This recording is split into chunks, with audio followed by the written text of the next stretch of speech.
വിവാദമായ ഇടുക്കി ശാന്തൻപാറ പാർട്ടി ഓഫീസിന്റെ സംരക്ഷണ ഭിത്തി പൊളിച്ചു നീക്കി CPIM. റോഡ് പുറമ്പോക്ക് കയ്യേറിയാണ് മതിൽ കെട്ടിയതെന്നാണ് റവന്യൂ വകുപ്പ് കണ്ടെത്തിയത്. ഇതിനെ തുടർന്നാണ് നടപടി. ഹൈക്കോടതി വിലക്കേർപ്പെടുത്തിയ ഓഫീസ് നിർമ്മാണത്തിന് കഴിഞ്ഞ ദിവസം റവന്യൂ വകുപ്പ് അനുമതി നിഷേധിച്ചിരുന്നു.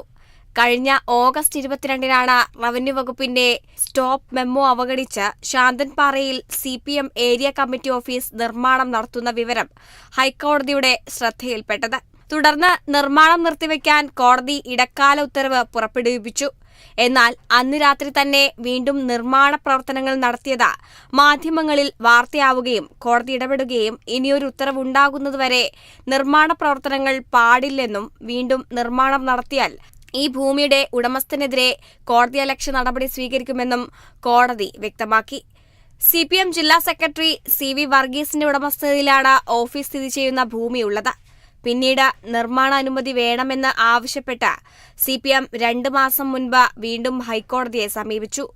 ഇതിനെ തുടർന്ന് പരിശോധന നടത്തി തുടർ നടപടി സ്വീകരിക്കാൻ കോടതി ജില്ലാ കലക്ടർക്ക് നിർദ്ദേശം നൽകി. ഇതിന്റെ അടിസ്ഥാനത്തിൽ CPM ജില്ലാ കലക്ടർക്ക് NOCക്കുള്ള അപേക്ഷ നൽകി.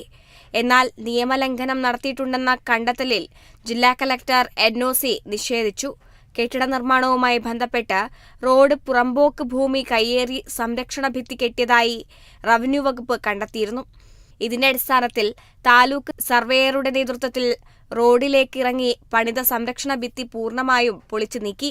റോഡ് പുറമ്പോക്ക് കയ്യേറി മതിൽ നിർമ്മിച്ചതാണ് ജില്ലാ കലക്ടർ ഓഫീസ് നിർമ്മാണത്തിന് അനുമതി നിരസിക്കാൻ കാരണമെന്നും മതിൽ പൊളിച്ചുമാറ്റിയതിനെ തുടർന്ന് വീണ്ടും നിർമ്മാണ അനുമതിക്കായി അപേക്ഷ നൽകുമെന്നും ഹൈറേഞ്ച് തോട്ടം തൊഴിലാളി union general secretary VN Mohanan പറഞ്ഞു. നിർമ്മാണ അനുമതിക്കായി വീണ്ടും അപേക്ഷ നൽകിയ കാര്യം കോടതിയെയും അറിയിക്കും. മതിൽ നീക്കം ചെയ്തതോടെ നിർമ്മാണ അനുമതി ലഭിക്കുമെന്ന പ്രതീക്ഷയിലാണ് CPM. Kerala vision news, Idukki. കേരളത്തിൽ നിന്ന്